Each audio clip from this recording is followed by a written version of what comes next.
નમસ્કાર મિત્રો, તો અત્યારે અમે આવી ગયા છે સોમનાથ નજીક કદવાર ગામ છે ત્યાં એક બહુ પૌરાણિક મંદિર આવેલું છે વરા ભગવાનનું. એ વરા ભગવાન એટલે વિષ્ણુ ભગવાનનો ત્રીજો અવતાર છે અને એમ કહેવામાં આવે છે કે જ્યારે પૃથ્વીને દૈત્યક્ષ નામના રાક્ષસે દરિયામાં ફેંકી દીધી હતી ત્યારે વિષ્ણુ ભગવાને વરા ભગવાનનો અવતાર લીધો હતો અને પૃથ્વીની રક્ષા કરી હતી.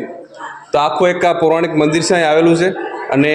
અહીંયા એક જૂની મૂર્તિ પણ છે વરા ભગવાનની કે જ્યારે સોમનાથ ઉપર મોહમ્મદ ગઝનીએ જ્યારે અટેક કર્યો હતો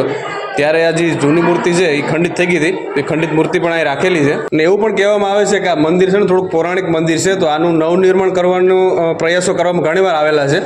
પણ એ થતું નથી કારણ કે ટ્રાય કરે છે પણ નિષ્ફળ જવાય છે. આ મંદિરની અંદર ભગવાનના હજી 10 અવતાર છે એ પણ બતાવવામાં આવ્યા છે. તમને બતાવું દઉં. જો અહીં પહેલો અવતાર છે ભગવાન મત્સ્ય અવતાર,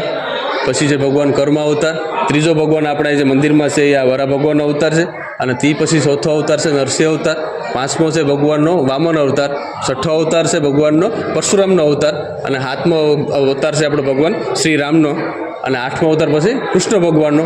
નવમો અવતાર છે બુદ્ધ ભગવાનનો, 10મો અવતાર જે આવવાનો છે કલ્કી ભગવાન અવતાર, એ અવતાર હજી બાકી છે આપણે.